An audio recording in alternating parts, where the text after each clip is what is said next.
उस पे सावन आया आग लगाई, हाय लंबी जुदाई।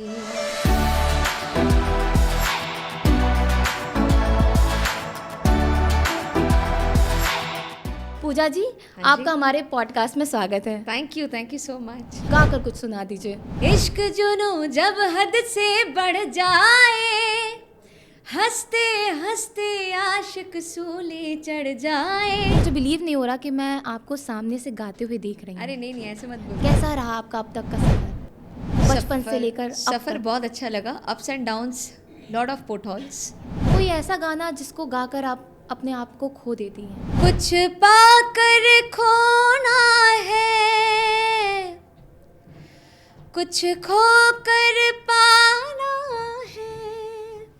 इंडियन आइडल 3 के मंच में पहला गाना जो आपने गाया था, तुझसे नाराज नहीं जिंदगी, हैरान हूँ मैं, हो हैरान हूँ मैं। प्रयागराज में स्नान के बाद ऐसा कोई गाना जो आप डेडिकेट करना चाहती हूँ?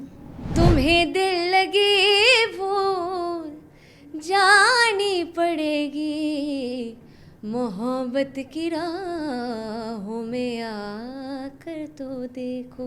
आज की यूथ को जी। क्या मैसेज देना चाहती हैं? आप सबसे पहला एक्सपेक्टेशन अपने ऊपर रखिए, अपने आप को भरोसा दिलाइए that you can do it. नमस्कार, आज हमारे साथ सुरु की मलिका पूजा चैटर्जी हैं, जो कि इंडियन आइडल 3 की फाइनलिस्ट रह चुकी हैं। साथ ही उन्होंने सारे गामा पा 2021 और 22 में जूरी मेंबर के रूप में वो वहाँ पर थी। वो महाकुंभ में आई हुई हैं। आइए उनसे बातचीत करते हैं कि महाकुंभ में आकर उन्हें कैसा लग रहा है और उनके अब तक के सफ़र के बारे में जानने की कोशिश करते हैं। पूजा जी, आपका हमारे पॉडकास्ट में स्वागत है। Thank you so much. Pooja ji, मैं सबसे पहले तो 2 लाइन आपके गाने से स्टार्ट करना चाहूँगी। आप गा कर कुछ सुना दीजिए। ये गाना आपके लिए है। ओके। इश्क जुनूं जब हद से बढ़ जाए, इश्क जुनूं जब हद से बढ़ जाए, हंसते हंसते आशिक सूली चढ़ जाए। इश्क का जादू सर चढ़ कर बोले, इश्क का जादू सर चढ़ कर बोले, खूब लगा लो पहरे रस्ते सब घोले। यही इश्क दी मर्जी है, यही रब दी मर्जी है, तेरे बिन जीना कैसा आ खुद कर दी है। तूने क्या कर डाला, मर गई मैं मिट गई मैं, हो जी हाँ जी हो गई मैं तेरी दीवानी दीवानी। क्या गाया आपने, क्या गाया। सीरियसली मुझे बिलीव नहीं हो रहा कि मैं आपको सामने से गाते हुए देख रही हूँ। अरे नहीं ऐसे मत बोलो। सीरियसली, सच में। तो मैं आगे का बातचीत शुरू करना चाहूँगी। आप सबसे पहले तो अपने अब तक के सफ़र के बारे में मुझे बताइए। कैसा रहा आपका अब तक का सफ़र, बचपन से लेकर अब सफ़र तक? बहुत अच्छा लगा, ups and downs, lot of potholes. ठीक है, मतलब वो कहते हैं ना, सड़क पे हम जाते हैं तो कहीं अच्छा रास्ता है, कहीं बहुत स्मूथ रास्ता है। तो वो ज़िंदगी का तो हर एक का कहानी वैसा ही है, कुछ अलग नहीं है। क्योंकि लोग सोचते हैं ना कि मेरी लाइफ बहुत अच्छी है या फिर मेरी लाइफ सबसे ज़्यादा स्ट्रगलिंग थी, उसकी लाइफ, ऐसी कोई बात नहीं है। सारे एक ही तरीके के स्ट्रगल सबके रहते हैं, थोड़े ऊपर नीचे होते हैं। किसी को पहले बहुत ज़्यादा स्टारडम मिल जाता है, किसी को थोड़ा बाद में मिल जाता है। But I am very blessed कि सबसे इम्पॉर्टेंट चीज़ है कि I am not rushing, I am going slow. मुझे दौड़ के स्टार नहीं बनना है, मुझे स्टार बनना है लंबी रेस का घोड़ा के लिए, जिसके लिए मैं बिल्कुल कछुए की तरह जा रही हूँ। ठीक है, but I am very happy that I have become a part of Indian Idol season 3।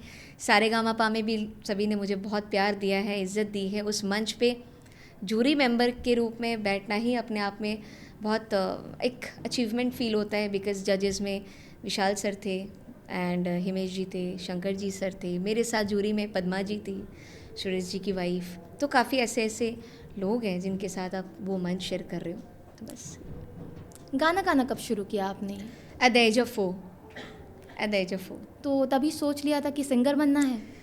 सो देखो, ये तो उस समय क्या सोचना है कि सिंगर है, उस समय गाना गाना पसंद था, माँ बाप को पसंद आया कि अच्छा बच्चे मेरे टैलेंट लग रहा है मुझे, तो गाना बंगालीज में तो यू नो ना, ओके, हारमोनियम तो या होता ही है घर पे, तो मम्मी पापा ने ट्रेनिंग में डाल दिया। हाँ। नाउ गाना सीखते सीखते खुद में ये फील आया ना, आई स्टार्टेड लविंग इट, तो मैं खुद ही इस चीज़ को एक्सेप्ट कर लिया कि दिस इज़ माई प्रोफेशन, मुझे इससे आगे बढ़ना है। बट मैंने कभी ऑनेस्टली बताओ ये नहीं सोचा था, मैंने सिचुएशन के साथ छोड़ दिया था कि जैसे जिस तरीके से स्टेप जाएंगे I will go in that way. मैंने ये नहीं डिसाइड करा था कि मुझे एकदम टॉप पे जाना है, because I was not knowing at that time कि ऐसे भी पार्ट्स होते हैं, क्योंकि रियलिटी शो तो आई थिंक गुरुकुल से स्टार्ट ही हुआ था, उसके बाद इंडियन आइडल 1 2 3, उससे पहले तो था ही नहीं। तो slowly slowly I got to learn, फिर एक्सपेक्टेशन बढ़ने लगी, फिर उस हिसाब से हम आगे बढ़ने लगे। कोई ऐसा गाना जिसको गाकर आप अपने आप को खो देती हैं? मैंने इंडियन आइडल में गाया था ये गाना, एंड मैं आपको सुना रही हूँ।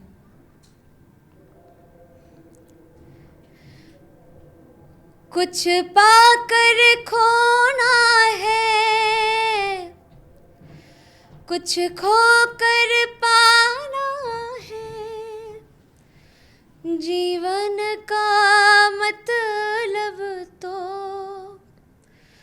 आना और जाना है, दो पल के जीवन में एक उम्र चुरानी है, जिंदगी और कुछ भी नहीं, तेरी मेरी कहानी है, एक प्यार का नगमा है।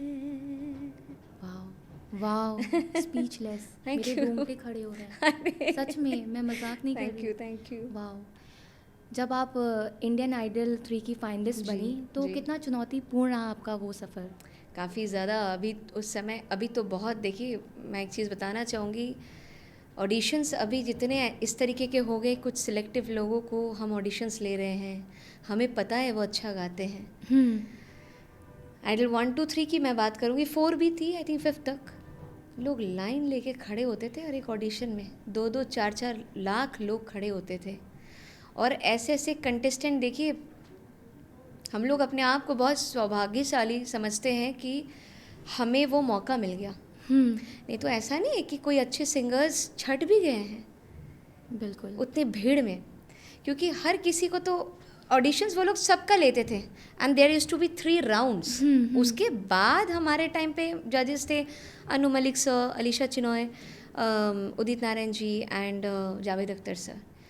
तो उतने लाखों में रात 2-2 बजे से हम लोग लाइन दे के खड़े रहते थे। मेरी बारी, आप बिलीव करोगे कितने बजे आए? मैं सुबह 2-2:30 बजे से लाइन में थी, रात को 8 बजे। ओह माय गॉड, रात में 8 बजे? जी। दिन से सीधे रात? एब्सोल्युटली। ओह। अभी क्या हो जाता है, अभी आपने कोई एकेडमी में बात कर ली है या कई बात कर ली, आपकी ऑडिशन कैसे हो रही है कि 50 लोग इकट्ठा हो गए, 100 लोग इकट्ठा हो गए, 500 लोग मैक्सिमम इकट्ठा हो गए, और आपको ये समझ आ गया कि ये सिंगर अच्छे हैं, तो उसको आप बना दिया, आप टॉप 10, टॉप 15, टॉप 28। पहले के समय में क्या सिलेक्शन ज़्यादा टफ होता था? बिल्कुल, ओके। इट वाज, एंड ये मैं बिल्कुल इस तरीके से कहना चाहूँगी, the reason why we always talk about reality singing, उस समय पे बहुत ज़्यादा टफ था। उस समय ना, आप देखो, हम आज के ज़माने में रियलिटी सिंगर्स जो भी कंटेस्ट कर रहे हैं, उनको फ़ोन दिया जाता है कि आप इंस्टाग्राम में प्रमोशन करो।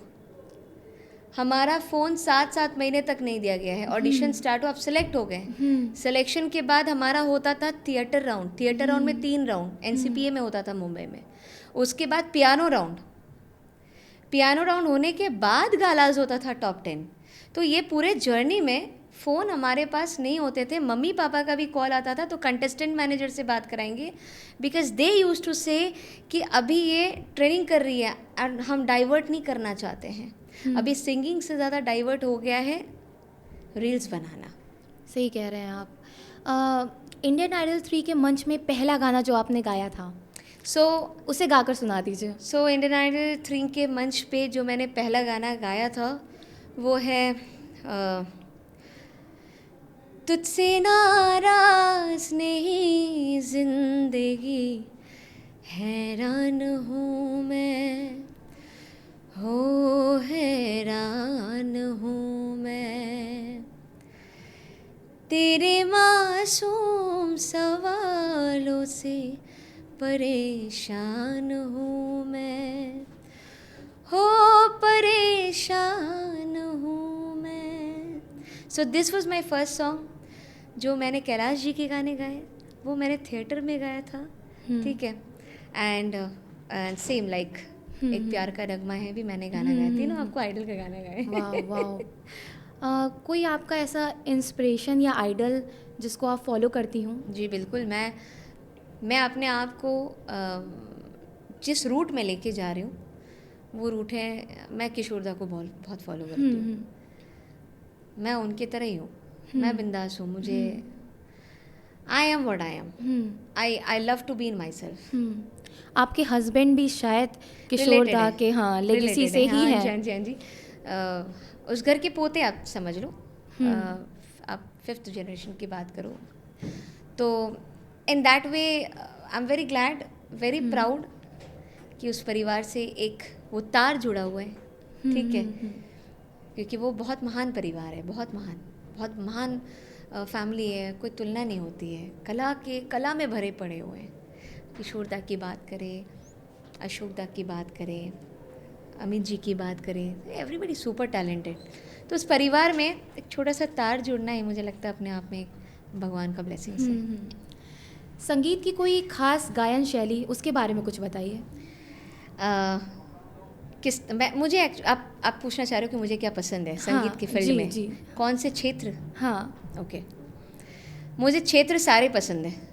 मैं बिकॉज मैं सिंगर हूँ, मैं पर्टिकुलरली ये नहीं बोलूँगी कि मुझे ये पसंद है वो पसंद नहीं है। बट ऑनेस्टली बताऊँ तो मुझे फोक जेस्चर बहुत पसंद है। I love to sing folk because I feel like you can explore yourself, you know. I can sing any kind of song, मुझे अगर दिया जाए मैं सारे गाने गा दूँगी। मेरा अपना पर्सनल जो पसंद करती हूँ that is my folk music. And I love regional music also. I love to sing different kind of regional music, चाहे वो पंजाबी हो, चाहे वो भोजपुरी हो, चाहे वो यूपी के हो, बिकॉज हर एक चीज़ में ना एक स्वीटनेस है। चाहे वो आप बंगाली फोक म्यूज़िक की बात करो, चाहे आप बांग्लादेश में जो बाउल म्यूज़िक की अगर बात करो, मैं सब गाती हूँ। I love. ओके, इससे पहले कभी कुंभ में आए हो आप? पहली बार है मेरा। पहली बार है, फर्स्ट टाइम। वाओ। जैसे कि पूजा जी, इस बार का महाकुंभ कुछ ज़्यादा ही खास है, जो कि 144 साल बाद आया है। जी बिल्कुल, जो आप एक ही बार अटेंड कर सकते हो अपने लाइफ टाइम में। जी। तो कैसा अनुभव हो रहा है अभी आपको? स्वर्ग में आए हुए हैं। स्वर्ग में जब अच्छे आप आते हैं तो आपको कैसा अनुभव होता है कि अभी मेरे को, मैं ऑनेस्टली बता रही हूँ, मैं यहाँ पे आई हूँ, मुझे अब किसी से कुछ एक्सपेक्टेशन नहीं है। Now I have devoted my life to Bholenath. Baba जो चाहेंगे ना, बाबा वही करेंगे। मुझे अब किसी चीज़ की एक्सपेक्टेशन नहीं है, मुझे अब किसी चीज़ का वो नहीं है कि मुझे ये पाना ही है, मुझे इतना बड़ा कलाकार बनना ही है। अरे अगर वो चाहेंगे तो बन जाएंगे। बस फिलहाल मैं यहाँ पे आई हूँ ना स्वर्ग में, तो ज़िंदगी मैंने जी ली है, मैं ये सोच रही हूँ। ठीक है। प्रयागराज में स्नान के बाद ऐसा कोई गाना जो आप डेडिकेट करना चाहती हूँ?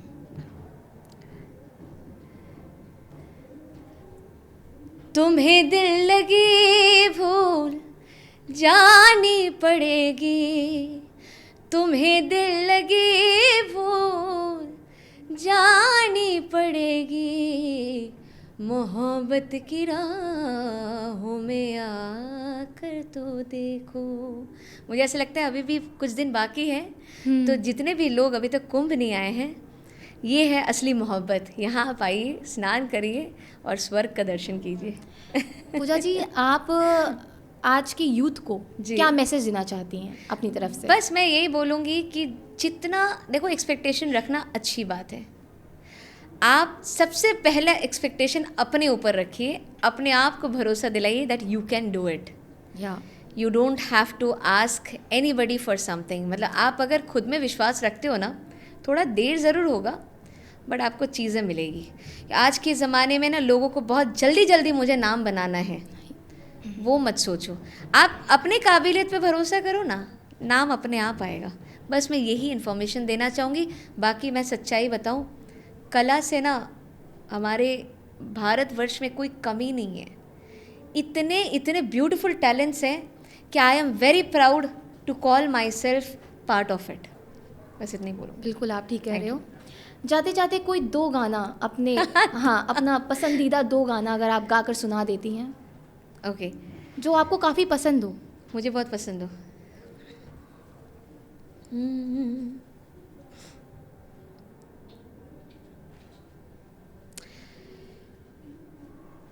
तुम सोचोगी क्यों इतना मैं तुमसे प्यार करूं, तुम समझोगी दीवाना मैं भी इकरार करूं.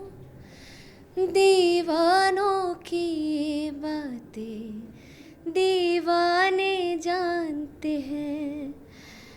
तुम दिन से मिला के रहना आकर ख्वाबों में, पल पल दिल के पास तुम रहती हो. जीवन मीठी प्यास ये कहती हो, पल पल दिल के पास तुम रहती हो. बहुत बढ़िया. Thank you so much. And I would like to say one thing, a very very favorite song of mine, जिसके कारण मुझे इंडियन आइडल के टाइम सब रेशमा जी बुलाते थे. ओके. रेशमा जी के एक बहुत फेवरेट गाने हैं मेरे, one of the favourite. Okay. एक तो सजन मेरे पास नहीं है, दूजे मिलन दी कोई आस नहीं है. दूजे मिलन दी कोई आस नहीं है. उस पे सावन आया आग लगाई, हाय लंबी जुदाई. 4 दिनों दा प्यार रब्बा बड़ी लंबी जुदाई, लंबी जुदाई. वाह. Thank you so much. जितनी सुंदर आप है ना, उससे कई ज़्यादा सुंदर आपकी आवाज़ है पूजा जी. थैंक यू सो मच अपना कीमती समय हमें देने के लिए. Thank you. तो पॉडकास्ट के इस सफ़र में हमारे साथ बने रहिए. आगे मिलते हैं एक नई कहानी के साथ. नमस्कार. अगर वीडियो अच्छी लगी हो तो लाइक, कमेंट, शेयर और फॉलो करना मत भूलिएगा.